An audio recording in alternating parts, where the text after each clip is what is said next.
The scratchy lace of the dress felt alien against my skin, a borrowed discomfort in a room dripping with effortless elegance. I saw the quick, assessing glances as I entered the grand ballroom, felt the subtle tilt of heads, the almost imperceptible murmurs that followed my slow progress towards a table tucked away near the kitchens. It wasn't the dress itself, a perfectly respectable, if a little dated, deep sapphire blue lace, that drew the eyes. It was the sense of it. The way it hung on me, familiar and unpretentious, a stark contrast to the shimmering silks, the crisp designer suits, the jewels that caught the light and scattered it like captured stars across the vast space. It was the quiet statement it made in a place where every thread seemed to scream wealth and status. My daughter, Sarah, saw me from across the room. Her smile, previously dazzling as she greeted a new arrival, faltered for just a fraction of a second, a flicker of something akin to annoyance, quickly masked. It was the mask I knew so well, the one she wore when faced with anything that didn't fit the perfect, polished narrative she'd carefully constructed for her life, and now, for her wedding day. Her husband, Mark, a man whose charm felt less like warmth and more like a carefully tailored suit, patted her hand reassuringly, his eyes briefly flicking towards me before returning to the guest he was entertaining. I saw the subtle shift in his posture, the way he subtly steered Sarah away, towards the dance floor, a distraction. They thought they were being discreet. They rarely understood how little they needed to hide their disdain for me. I saw it in the small things, the dismissive wave of a hand, the impatient sigh when I dared to offer an opinion, the way conversations paused, then shifted focus whenever I joined them. It wasn't just Sarah. Mark's parents, already seated at a prime table closer to the altar, watched me with an almost palpable air of superiority. Eleanor and Richard Davenport, owners of multiple properties, sponsors of art galas, patrons of the right charities. Their eyes, narrowed just slightly, seemed to weigh the fabric of my dress, trace the lines around my eyes, measure the worn state of my sensible handbag, and find me profoundly wanting. I was a relic, a ghost from Sarah's less-than-perfect past, a necessary, if inconvenient, relative who simply had to be invited, but who should ideally remain as invisible as possible. The air in the ballroom, thick with the scent of expensive flowers and the murmur of polite conversation, felt suddenly thin, hard to breathe. I found my assigned seat, a place setting so far from the head table it felt like a different postcode. It was next to a distant cousin of Mark's I'd never met and an elderly aunt of Mark's who seemed only interested in the canapes. I settled in, my hands clasped in my lap, feeling the weight of their collective judgment settle onto my shoulders like a shroud. It was a familiar weight, one I'd carried for years. Ever since Sarah married Mark, or perhaps even before, when she first started seeing the world through the lens of his ambition, through the standards set by his family. My world, the one I'd built brick by difficult brick after her father left, the one where practicality and sacrifice were the cornerstones, had become alien to her. She saw my carefully managed budget not as prudence, but as failure. My practical clothes not as necessity, but as embarrassment. My quiet life not as peace, but as stagnation. This wedding, this opulent, sprawling testament to their success, felt like the culmination of that judgment, a glittering monument built on the unspoken truth that I simply didn't belong. And yet I was here, seated at the edge of their perfect world, watching and waiting. The room hummed with forced jollity. Champagne flowed freely, catching the light in delicate flutes. Laughter, a little too loud sometimes, echoed from the tables closer to the action. Sarah and Mark were making the rounds, their smiles fixed, their eyes darting, assessing. Sarah looked stunning, I had to admit. The wedding dress was a masterpiece of silk and lace, flowing and ethereal, exactly what she had described wanting since she was a little girl sketching princesses in her notebook. Her hair was swept up, adorned with delicate flowers, her face radiant with happiness, or perhaps with the sheer satisfaction of achieving this moment, this grand declaration of her arrival into the world she believed she deserved.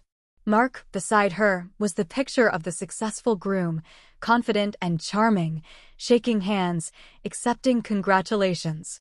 I watched them from my distant table, a silent observer. Other family members, distant aunts and uncles from my side, offered hesitant smiles, perhaps sensing the awkwardness. Some, bolder, came over to offer congratulations, making polite, if slightly strained, conversation. "You must be so proud," they'd say, their eyes straying towards the dazzling spectacle at the front. "She looks beautiful." "Yes," I'd reply, my voice quiet. "Beautiful. Proud?" Of course, I was proud of her beauty, her intelligence, her drive. But pride felt complicated here, tangled with resentment and a deep, aching sadness for the gulf that had opened between us. Eleanor Davenport approached my table during the cocktail hour, her posture ramrod straight, a thin smile stretched across her lips. She didn't sit, merely stood beside the table, looking down at me. "Eleanor," I said, rising out of politeness. "Eleanor," she echoed, her tone flat, almost bored. "Lovely wedding, isn't it?" It wasn't a question. "Yes, it's beautiful," I replied. She glanced around the room, her gaze lingering on the floral arrangements, the crystal chandeliers. "Sarah has such exquisite taste. She really knows what she wants. Nothing less than the best for her, you see." She paused, letting the implication hang in the air. Then her eyes landed on my dress. She didn't say anything about it directly. Instead, she gestured vaguely towards the women at the next table, all impeccably dressed. "It's so important to make an effort for occasions like this, don't you think? Shows respect for the couple, for the significance of the day." Her smile didn't reach her eyes. It was a deliberate, pointed jab. Not just at my dress, but at me. At my perceived lack of effort, my apparent indifference to the significance of this day, a significance measured, clearly, in the lavishness of the celebration. I felt a familiar heat rise in my chest, a mixture of humiliation and anger. For years, I had swallowed such remarks, deflected them with a quiet dignity that I sometimes worried they mistook for weakness. "I believe I made an effort, Eleanor," I said, my voice steady despite the tremor in my hands. She let out a small, tinkling laugh that sounded like ice cracking. "Oh, of course, dear. In your own way, I'm sure." She then turned her attention to the elderly aunt, asking about her health, effectively dismissing me. I sat back down, my hands gripping the edge of the table, my knuckles white. The conversation around me faded. All I could hear was Eleanor's dismissive laugh, see the patronizing look in her eyes. They saw me as a burden, a relic of a life Sarah was desperately trying to leave behind. They saw my quietness as meekness, my practicality as poverty, my history as baggage. And they weren't entirely wrong about one thing. I was poor, in their terms. I didn't have the designer clothes, the sprawling estate, the trust funds. What I had was a small, paid-off house, a modest pension from years of working 2 jobs after her father left, and a lifetime of making do. But what they didn't see, what they never saw, was the resilience forged in that struggle, the quiet strength that came from building a life from nothing, from raising a child alone, from making sacrifices they couldn't even comprehend. They saw the surface, the outdated dress, the unassuming demeanor, and made their judgments. They had no idea what lay beneath. And in that moment, watching Eleanor glide away, I felt a shift. The familiar resignation began to fray at the edges, replaced by a quiet, simmering resolve. The music started, a live band playing soft jazz. Couples drifted onto the dance floor. Sarah and Mark had their first dance, a carefully choreographed sway that drew admiring applause. I watched them, a knot tightening in my stomach. This wasn't just a celebration of their love. It was a performance, a declaration to the world of their success, their status, their belonging to a world far removed from the one I inhabited. My thoughts drifted back, as they often did, to the years before Mark, before the Davenports. To the small apartment where I'd raised Sarah, working long hours, patching clothes, stretching every dollar. To the evenings spent helping her with homework, reading her stories, listening to her dreams. Her dreams had always been big, glittering, reaching for a world that seemed impossibly far away then. I had encouraged them, of course. A mother wants her child to aspire, to reach for happiness. But somewhere along the way, her aspirations had become intertwined with a different kind of hunger, a need for external validation, for the trappings of success that the Davenports embodied. It had started subtly. Comments about friends' houses, friends' cars, friends' holidays. Then, more directly, comparing our small life to theirs. "Why can't we have things like that, Mom?" she'd ask, her voice etched with a childish resentment that had only grown sharper with age. I'd try to explain, patiently, about hard work, about different priorities, about being content with what we had. But it never seemed to satisfy her. Not after she met Mark. His world was the world of her dreams, the world she felt she was meant for. And I, in my practicality, my quiet existence, became an obstacle, a reminder of the life she was trying to escape. I remembered the conversation about the wedding budget. It had been brief, businesslike. Sarah and Mark had presented a figure, an astronomical sum that made my head spin. "We've saved a bit," Sarah had said, "and Mark's parents are contributing a significant amount." They mentioned Eleanor and Richard's generosity with an air of casual entitlement that had stung more than any direct insult. "We're hoping you might be able to help out too, Mom," Sarah had added, almost as an afterthought. "Whatever you can manage would be great." "Whatever I can manage." The casual indifference in her tone. She knew my situation.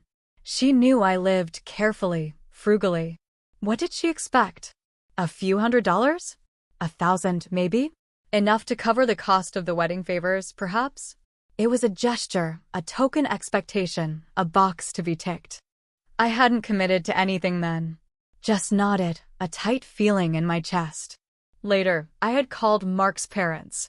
A polite conversation, ostensibly about the wedding plans.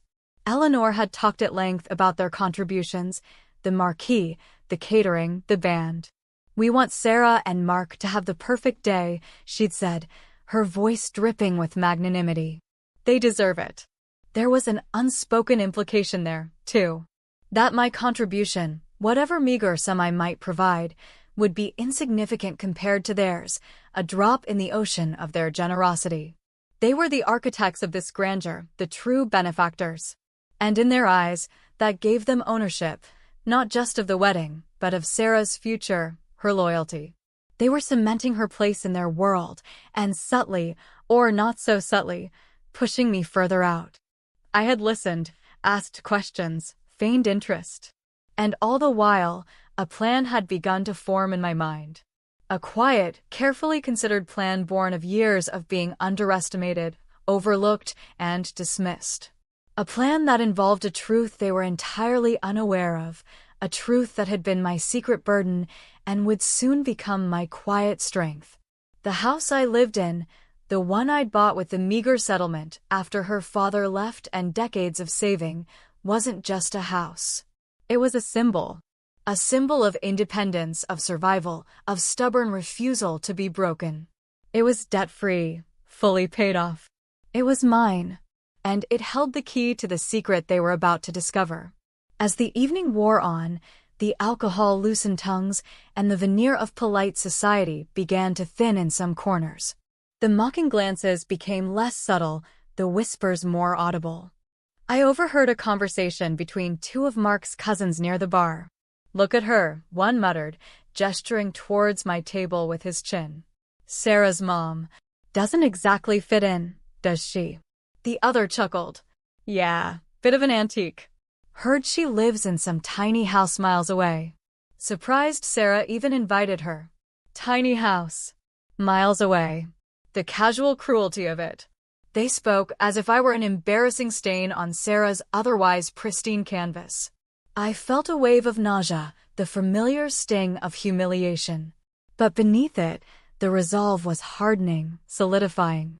I looked at Sarah and Mark, holding court at the head table, surrounded by the Davenports and their friends. Sarah's laughter rang out, bright and carefree. She looked genuinely happy. Or maybe she was just playing the part she felt she needed to play. It was hard to tell with Sarah sometimes, lately. She'd become so adept at presenting the version of herself she thought others wanted to see.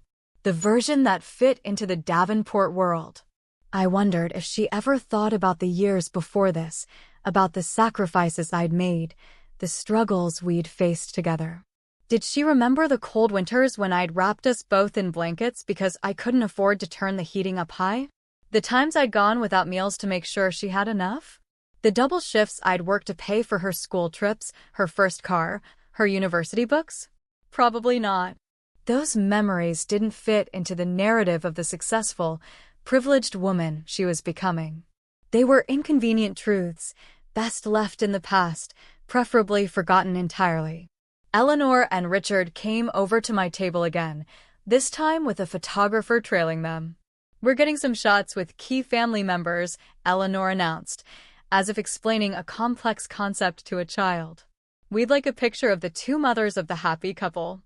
It was performative, a public display for the wedding album, a way to show they were inclusive, magnanimous. We stood together, Eleanor radiating polished confidence in her designer gown, me feeling awkward and plain in my borrowed lace. Eleanor placed a hand on my arm, her fingers cool and slightly stiff. "Such a beautiful day," she murmured, loud enough for the photographer and nearby guests to hear.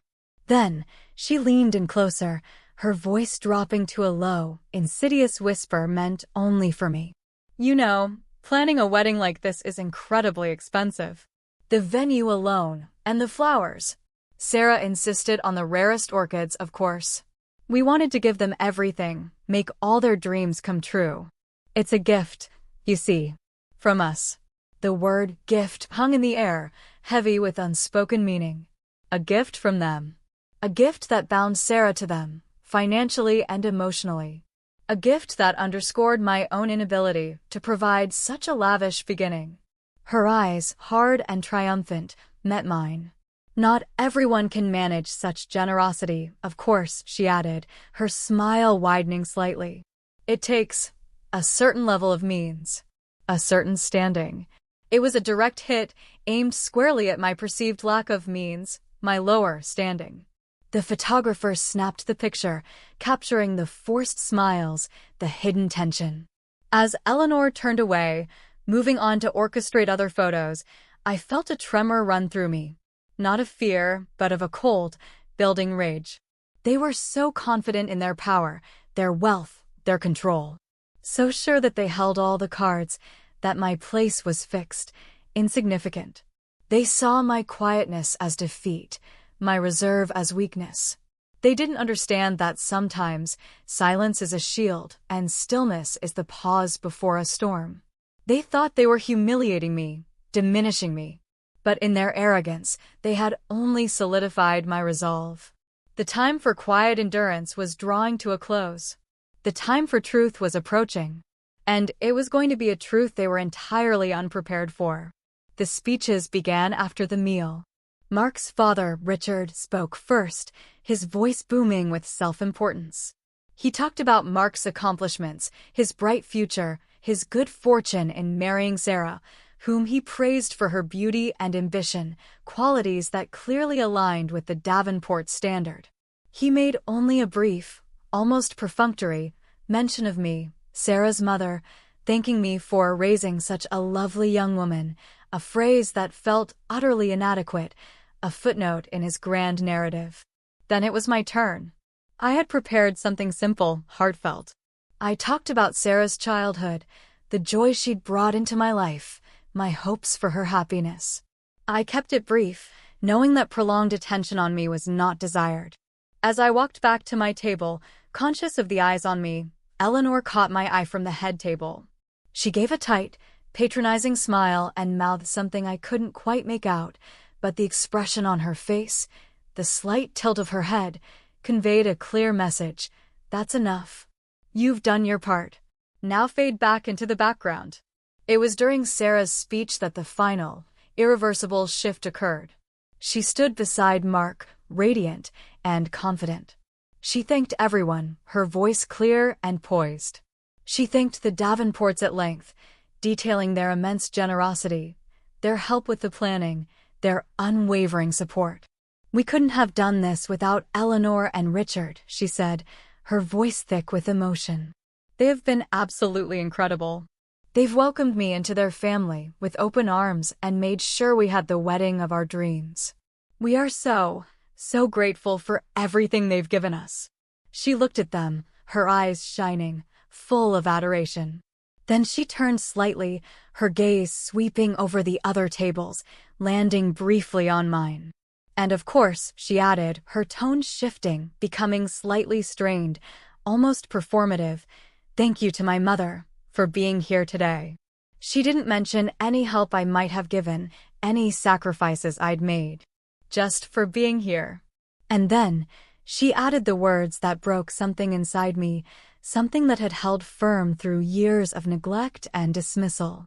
Looking directly at me, but with a subtle, almost imperceptible sneer playing on her lips, she said, "I know it wasn't easy for you to make it, coming all this way, and, well, thank you for dressing up for the occasion. It means a lot." Dressing up. The subtle emphasis on the words, the way her eyes flicked down to my dress, then back up to my face, a look of pity mixed with something colder. It was a public acknowledgement of my perceived inadequacy, my failure to measure up. Not just to the occasion, but to the standards of her new life, her new family. It was a callback to Eleanor's earlier remark, amplified and endorsed by my own daughter. In front of everyone. A public humiliation delivered by the person I had loved and sacrificed for more than anyone in the world. The air in the room seemed to freeze. My ears buzzed. I looked at her, at the stranger she had become, the woman who could inflict such pain with a smile on her face. All the years of struggle, of doing without, of putting her needs first, flashed before my eyes. The cold apartment, the double shifts, the worn-out shoes, the deferred dreams. All of it dismissed with a casual, cruel remark about my dressing up. In that instant, the last vestiges of my quiet resignation shattered. A different kind of energy surged through me, cold and clean. The years of being overlooked, undervalued, erased, they coalesced into a sharp, singular purpose. They thought they had pinned me down, labeled me, dismissed me. They thought I was just the quiet, poor mother in the old dress, grateful for scraps of acknowledgement. They had built this magnificent edifice of their success and placed me firmly on the outside. But they had built it on a foundation of assumptions, on a narrative they had carefully constructed. And that narrative was about to crumble. I looked at Sarah, at Mark, at the smug, satisfied faces of the Davenports. They had no idea. Absolutely no idea. The blood pounded in my ears, a drumbeat of pure, righteous anger. My hands, still clasped in my lap, trembled, but it wasn't from fear this time. It was from the sheer force of the suppressed emotion finally breaking free. I looked around the table. The elderly aunt was dozing. Mark's cousin was engrossed in his phone. They were oblivious. The rest of the room was focused on Sarah and Mark, who were now accepting congratulations and mingling. Sarah's words echoed in my mind. "Thank you for dressing up for the occasion." It wasn't just about the dress. It was about everything. My life, my choices, my worth, reduced to a patronizing acknowledgement of my perceived effort to simply be presentable in their world. It was the final, unforgivable insult. I took a deep, steadying breath, trying to control the tremor in my voice, the racing of my heart. This wasn't going to be a shouted outburst. This wasn't going to be a scene born of uncontrolled emotion. It needed to be precise. Delivered with the same quiet control I had used my entire life, but with a purpose I had never dared to unleash. I scanned the room again. The head table was still the focal point. The Davenports were beaming, basking in the glow of the compliments about the wedding. Mark was laughing at something Richard said. Sarah was chatting animatedly with some of Mark's relatives, her back slightly turned towards me. The band was playing a lively tune, creating a hum of background noise. It wasn't the right moment for a public announcement to the entire room. Not yet. But I needed to start somewhere. I needed to make them see. I pushed my chair back, the slight scrape on the polished floor drawing a few nearby glances. I stood up, slowly, deliberately. My legs felt a little shaky, but my resolve was firm. I didn't walk towards the head table immediately. Instead, I moved around my own table, towards the edge of the dance floor, where I could intercept Sarah and Mark during their mingling. I saw Eleanor Davenport watching me, her smile gone, replaced by a look of mild suspicion. She was probably wondering what the quiet mother was doing, why I wasn't just sitting down and disappearing as expected. Good. Let her wonder. I reached the edge of the dance floor just as Sarah and Mark were moving past. Sarah saw me and gave a practiced, polite smile, ready to receive another compliment. Mark offered a brief nod. "Mom? Is everything all right?" Sarah asked, her tone slightly impatient. I looked at her, at the beautiful stranger in the expensive dress, surrounded by the aura of wealth and privilege. And I looked at Mark, at his smooth, confident face, so comfortable in this world. And I saw the Davenports, watching from their table, like hawks. "Sarah," I said, my voice low but clear, cutting through the ambient noise. "Mark, there's something I need to tell you. Both of you. And your parents." Mark's casual smile faltered. Sarah's brow furrowed. Eleanor and Richard, alerted by the shift in atmosphere or perhaps by Eleanor's intuition, were now watching intently. "Mom, not now," Sarah hissed, glancing nervously around. "It's my wedding." "I know it's your wedding," I replied, my gaze steady. "And that's exactly why I need to say this. Here. Now." Mark stepped slightly in front of Sarah, his posture protective, wary. "Is there a problem?" he asked, his voice firm, bordering on challenging. I met his gaze directly. "No, Mark. Not a problem. A clarification." I paused, letting the tension build. Eleanor and Richard had risen from their table and were approaching, their faces set, radiating disapproval. This was it. The point of no return. The moment I had quietly, secretly, been building towards. The fear was still there, a cold knot in my stomach, but it was overshadowed by the powerful surge of empowerment. They had underestimated me for the last time. They had mocked my quietness, my perceived weakness, my old clothes. They had built their narrative of their own generosity, their own indispensability. And now it was time to dismantle it, piece by painstaking piece with the truth. Eleanor and Richard reached us, forming a united front with Sarah and Mark. Their faces were a mixture of annoyance and suspicion. "Is something the matter?" Richard asked, his voice laced with authority. "Surely this can wait?" "No, Richard, it can't," I said, my voice gaining strength, carrying just enough to draw the attention of nearby guests, turning heads towards our small, tense huddle. "It's important that everyone understands things clearly. Especially on a day like today, a day of beginnings." I looked at Sarah again, her expression a mixture of confusion and rising anger. "Sarah," I began, "you thanked everyone just now. You thanked Mark's parents for their generosity, for making this wedding possible, for giving you everything you dreamed of." My voice was calm, measured, a stark contrast to the turmoil churning inside me. Sarah's eyes narrowed. "Yes, Mom. They were incredibly generous." As I said. "Incredibly generous," I repeated, letting the words hang in the air. I glanced at Eleanor and Richard. Their expressions were smug, self-satisfied. They thought I was about to echo Sarah's praise, maybe add my own small, humble thanks. But I wasn't. "You said you couldn't have done this without them," I continued, my gaze sweeping over the Davenports. "And you're right, Sarah. You couldn't have done this. Without the money." A ripple went through the small group.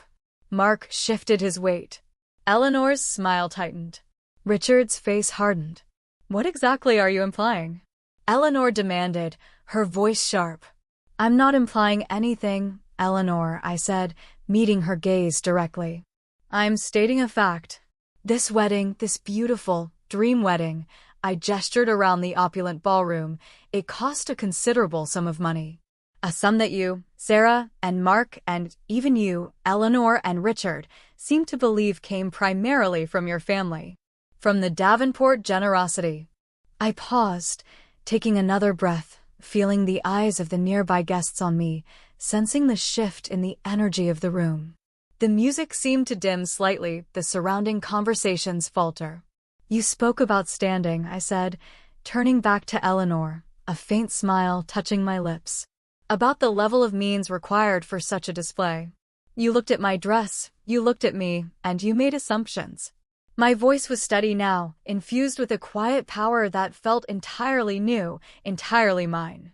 You assumed I was the poor relation, the one who could only manage a token contribution, if anything at all. Eleanor's face was pale, her eyes flashing with anger.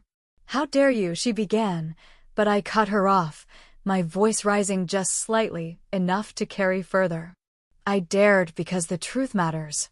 Especially when that truth has been deliberately obscured, or perhaps simply overlooked in the dazzling light of your own self-proclaimed generosity. I looked at Sarah, whose face was now a mask of confusion and apprehension. Sarah, I said softly, you thanked everyone who paid for this wedding. But you missed someone. I let the silence stretch, the anticipation in the air thick and palpable. The eyes of everyone within earshot were fixed on me. The quiet woman in the old dress, finally speaking. I let the tension hang in the air for a moment, watching their faces. Sarah's confusion deepened, her eyes searching mine, trying to understand. Mark looked wary, his jaw tight. Eleanor and Richard were exchanging quick, frantic glances, their earlier smugness replaced by a dawning realization that something was terribly wrong. The small knot of guests who had gathered nearby were watching with open curiosity. The band had stopped playing, sensing the shift in the room's energy. All sound seemed to have retreated, leaving only the pounding of my own heart and the quiet intensity of my voice. You see, I continued, addressing Sarah, but loud enough for the Davenports and the onlookers to hear, while Eleanor and Richard were busy broadcasting their contribution, talking about the venue, the flowers, the catering. Painting themselves as the saviors of your dream wedding, there was another contribution being made. A much larger one. My gaze swept from Sarah to Mark, then landed firmly on Eleanor and Richard. You assumed, quite naturally I suppose, given my outward appearance, I gestured briefly to my dress, a hint of irony in my smile, that I was incapable of funding anything significant. That my role was simply to be present, a silent, grateful guest. Eleanor found her voice again, though it was now strained, lacking its earlier confidence. We assumed nothing. We were generous. We gave them a substantial amount. Oh, I don't doubt your generosity, Eleanor, I said, my tone polite, almost conversational. For the portion you contributed, I'm sure you were incredibly generous. But the truth is, the vast majority of the cost of this wedding did not come from you. The words landed like stones. Richard sputtered. Mark's eyes widened. Sarah stared at me, her mouth slightly agape. What are you talking about? Sarah whispered, her voice barely audible. I'm talking about the reality of how this dream wedding was actually paid for, I stated clearly. You see, when you and Mark came to me asking for whatever I could manage and mentioned the astronomical budget, I realized you were slightly underfunded. Even with the Davenports' contribution, which, while presented as covering everything, was actually only covering, let's say, the visible extravagances. The parts that make for good stories at the country club. Eleanor's face was now a mask of fury. That is a lie. We paid for the marquee, the band, the designer cake. Yes, you paid for those things, I interrupted gently, the things everyone would see and talk about. But weddings involve rather a lot more than just the showpieces, don't they? There are deposits, vendor fees, staffing costs, licenses, insurance, the less glamorous, but equally essential, components. I paused, letting the implications sink in. Their contribution, while significant in absolute terms, was designed to look like the entirety, to secure their position as the primary benefactors. The total cost of this wedding, I continued, my voice steady, was, as you rightly said, astronomical. Far beyond what you and Mark had saved. And far beyond what Eleanor and Richard were prepared to contribute for the parts that didn't serve their public image. I looked at Sarah. Her face was ashen. I didn't have a trust fund to draw from, I said, a note of sadness entering my voice. I didn't have vast properties to leverage. What I had was the house. The one I worked 2 jobs for years to pay off after your father left. The one you always thought was too small, too far away. I paused, the emotion threatening to overwhelm me, but I pushed it back. Not yet. Not until the truth was fully revealed.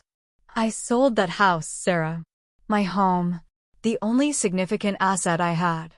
I sold it quietly a few months ago. And the proceeds, the vast majority of the proceeds from that sale, went into funding this wedding. A collective gasp rose from the onlookers. Sarah's face crumpled, her eyes filling with tears, whether from shock, shame, or something else, I couldn't tell. Mark looked stunned, his confidence evaporating. Eleanor and Richard looked utterly blindsided, their carefully constructed facade crumbling before everyone's eyes. You sold your house? Sarah whispered, her voice choked. Yes, Sarah, I confirmed, my voice softening slightly as I spoke directly to her. Every penny I got for it, after paying off the mortgage and the agent fees. It was exactly enough to cover the remaining balance of the wedding costs. Everything that wasn't covered by Mark's savings and the Davenports' specific contributions. I looked at Eleanor and Richard again. Their faces were a picture of disbelief and outrage. You see, I explained, speaking to the now silent room, while the Davenports were funding the band and the flowers for the public display, I was paying the venue hire deposit, the caterers' upfront costs, the photographer's full fee, the staff wages, the insurance, the permits, all the necessary, unglamorous expenses that make a wedding happen. The things they didn't want to pay for or perhaps didn't even realize existed. I paused, letting the full weight of the revelation sink in. The irony was heavy in the air. They had mocked my perceived poverty, my simple appearance, contrasting it with their wealth and generosity. All the while, the woman they dismissed was the one who had quietly, fundamentally, made the entire event possible. So, Sarah, I said, my voice regaining its strength, looking my daughter in the eye, when you thanked everyone who paid for your dream wedding, the person who paid for the dream itself, the foundation upon which all this rests, was me. My gaze lingered on her face for a moment, searching for any sign of understanding, of remorse. Then I turned to Eleanor and Richard, who were now whispering frantically to each other, their eyes darting around the room, acutely aware of the sudden, intense scrutiny they were under. You wanted to show your standing, your generosity, I said, my tone cool and measured. You wanted to make it clear that you were the ones providing this life for Sarah and Mark. And you were happy to let everyone, including your own daughter and son-in-law, believe that you were the primary, if not sole, benefactors. I took a step back, creating a small distance between myself and their stunned, angry faces. But the truth is, I finished, my voice carrying clearly across the silent ballroom, you paid for the trimmings. I paid for the wedding. The silence that followed was deafening, broken only by a few shocked murmurs from the onlookers. Sarah was openly weeping now, covering her face with her hands. Mark looked utterly bewildered, caught between his wife's distress and his parents' fury. Eleanor and Richard were red-faced, their earlier composure completely shattered. The power dynamic had shifted dramatically and irreversibly.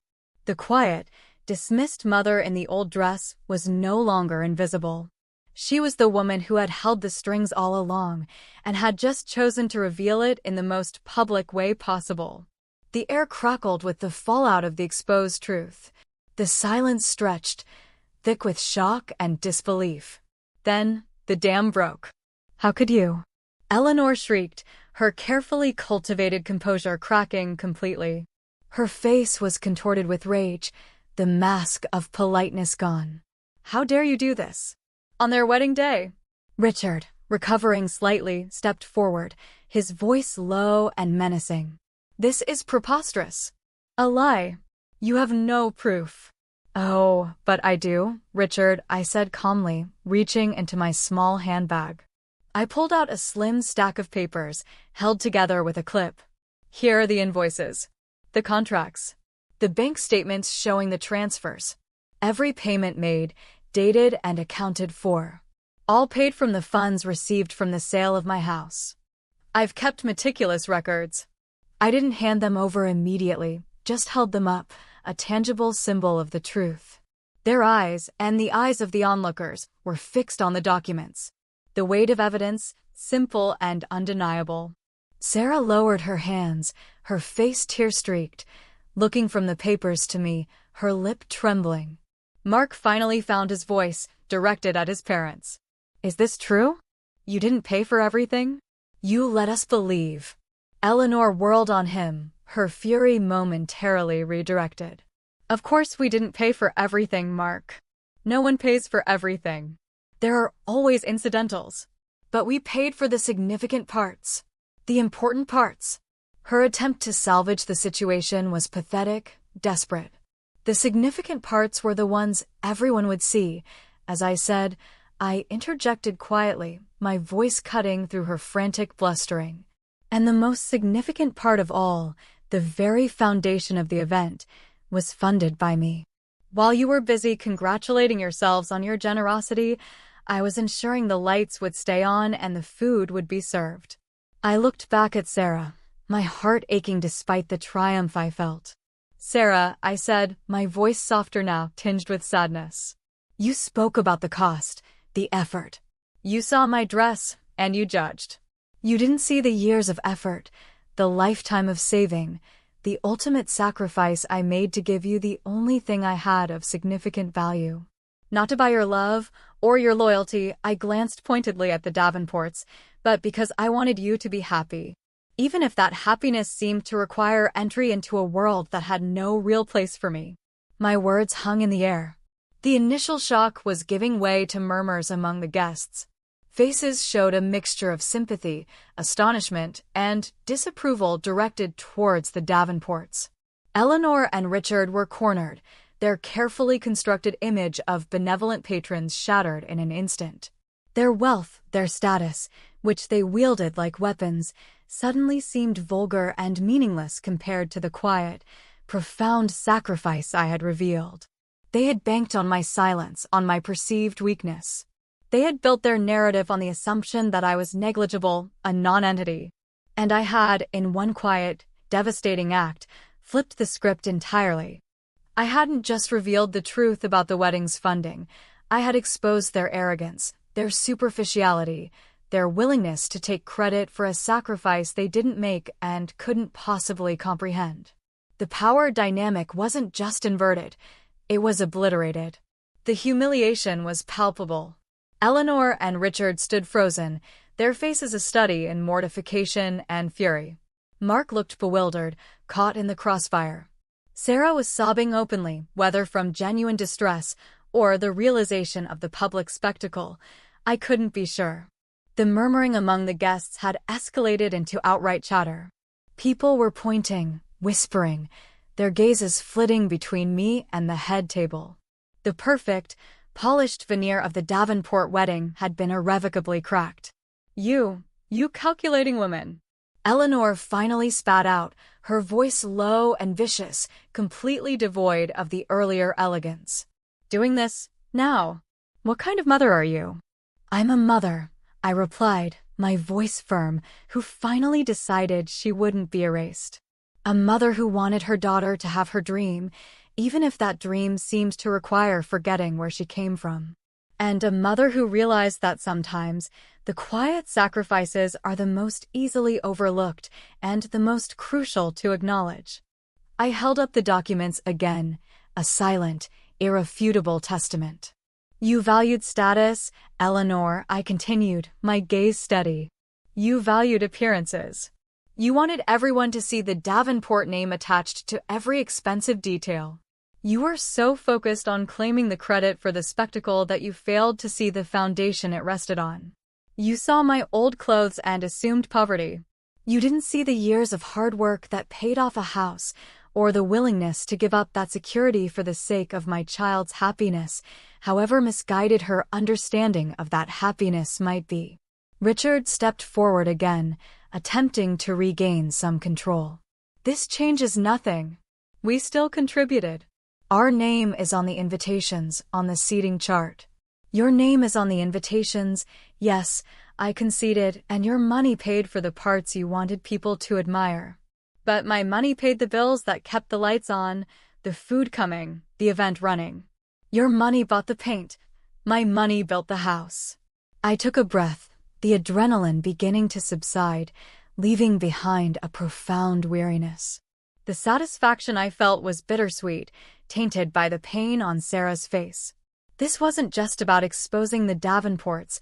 It was about forcing Sarah to confront the reality of her choices, her values, and the sacrifices that had enabled her life, including this very moment. I didn't do this for recognition, I stated, my voice now addressed to Sarah directly, though loud enough for all to hear. I didn't do it for thanks. I did it because I loved you, and I wanted you to have this day. But I also did it because I couldn't stand by and be dismissed, be erased, by people who judge worth based on appearances and who take credit for sacrifices they never made. And I couldn't let you continue to believe that your happiness was solely a gift from their wealth, while the foundation was built on my life's work. I looked at the documents in my hand. They weren't just papers. They were the physical representation of years of struggle, of quiet strength, of love. And in that moment, they were more powerful than all the Davenport money in the world. The narrative they had controlled for so long was now out of their hands, rewritten by the quiet woman in the old dress. The truth, inconvenient and messy, was now on the dance floor, for everyone to see. And the perfect wedding, the symbol of their success and status, had become, ironically, a monument to my sacrifice and their deception. The fallout was immediate and chaotic. Eleanor, incandescent with rage, began to shout, but her words were lost in the rising crescendo of chatter and speculation from the guests. Richard tried to physically move me, but I stood my ground, unwavering. Mark, torn between his wife and his parents, seemed paralyzed. Sarah was crying harder now, burying her face in Mark's shoulder, her beautiful wedding dress shaking with her sobs. It wasn't the elegant, composed picture she had presented just moments before. It was raw, messy, and perhaps, finally, real. Other guests, drawn by the commotion, were crowding closer, their faces a mixture of shock, fascination, and discomfort. Someone from my side of the family, an aunt I hadn't seen in years, stepped forward tentatively, placing a reassuring hand on my arm. It was a small gesture, but it grounded me, reminded me I wasn't entirely alone. "This is ruined," Eleanor screamed, her voice shrill. "You've ruined everything." "No, Eleanor," I said, my voice quiet but clear, cutting through the noise. "I didn't ruin it. I simply revealed the truth behind it. The truth about the cost, about the sacrifice, and about who paid the real price. If the truth ruins it, perhaps it wasn't as solid as you thought." I looked at Sarah one last time. Her face was a mask of pain and anger, directed, I knew, at me. The dream she had built was collapsing, and she blamed me for bringing it down. It was a harsh realization, a bitter pill to swallow, that the truth, while liberating for me, was crushing for her, at least in this moment. But perhaps, I thought, it was a necessary crushing.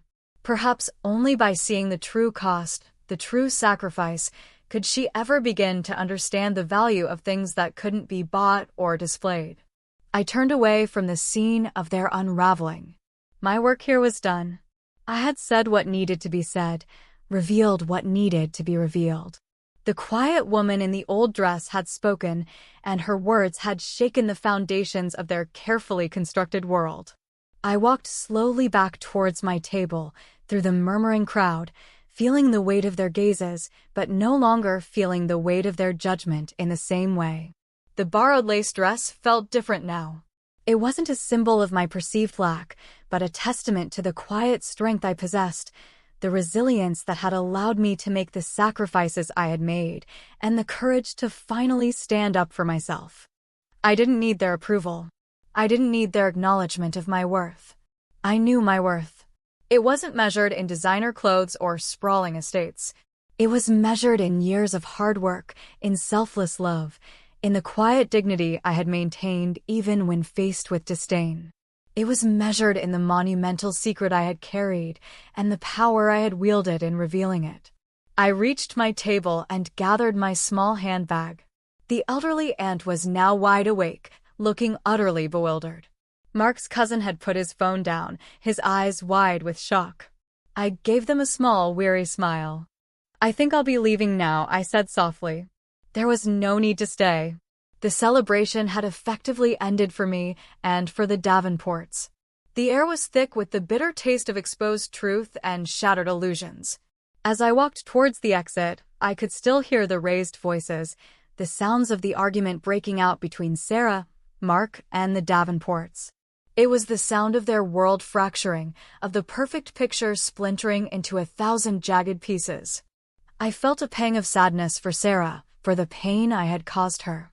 But it was mixed with a fierce sense of empowerment, a feeling I hadn't allowed myself to feel in years. I had been the quiet force behind her life, the silent strength that had enabled her dreams. And today I had finally made that force visible. I had shown them that the quiet ones, the ones they dismissed, could hold the most power. I reached the double doors of the ballroom and pushed them open. The cool night air was a welcome contrast to the stifling atmosphere inside. I stepped out onto the paved walkway, the sounds of the wedding fading behind me. The city lights twinkled in the distance, vast and indifferent. I was alone, outside their world again. But this time it felt different. I wasn't walking away in defeat or resignation. I was walking away having reclaimed my narrative, having asserted my worth, having revealed the truth that had been my burden and my quiet weapon. The house was gone, yes. My physical security had been sacrificed. But in return, I had gained something invaluable, my voice, my power, and the undeniable truth that I was not, and had never been, negligible. The path ahead was uncertain. My relationship with Sarah would likely be fractured, perhaps irrevocably. The Davenports would never forgive me. But for the first time in a long time, I felt a sense of profound peace. I had acted not out of malice, but out of a desperate need to be seen, to be acknowledged, to finally end years of being diminished. It was a bittersweet victory, costly and painful. But as I stood there, under the vast, indifferent sky, the air cool on my skin, I knew I had done the right thing. I had stripped away the pretense, exposed the reality, and stood tall in the truth of my own sacrifice. And no matter what came next, they could never again look at the quiet woman in the old dress and mistake her for someone without power, without worth, without a story that demanded to be heard. The wedding might have been Sarah's dream, but the ability to dream it and live it out in that opulent ballroom was ultimately my doing. And now everyone knew it.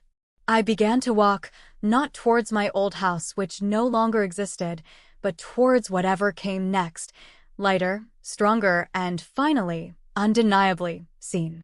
The silence of the night felt like a balm after the storm, a space for the raw edges of emotion to begin to heal. I had laid bare the truth, shattered their illusions, and in doing so, I had finally, truly, set myself free. It was dark but redemptive, a difficult dawn after a long, silent night. The drive home, or rather, the drive to the small, temporary apartment I had rented, was quiet. The shock was beginning to wear off, replaced by a deep exhaustion that settled into my bones. My hands still trembled slightly on the steering wheel. The silence in the car was a stark contrast to the noise and chaos I had left behind. I replayed the scene in my mind, every word, every shocked face, every gasp from the crowd. It felt surreal, like something out of a movie, yet it was my life, the culmination of decades of unspoken conflict and simmering resentment. Was it worth it? The question echoed in the empty car. Was the temporary satisfaction of revealing the truth, of reclaiming my narrative, worth the potential permanent damage to my relationship with Sarah? I didn't have an easy answer.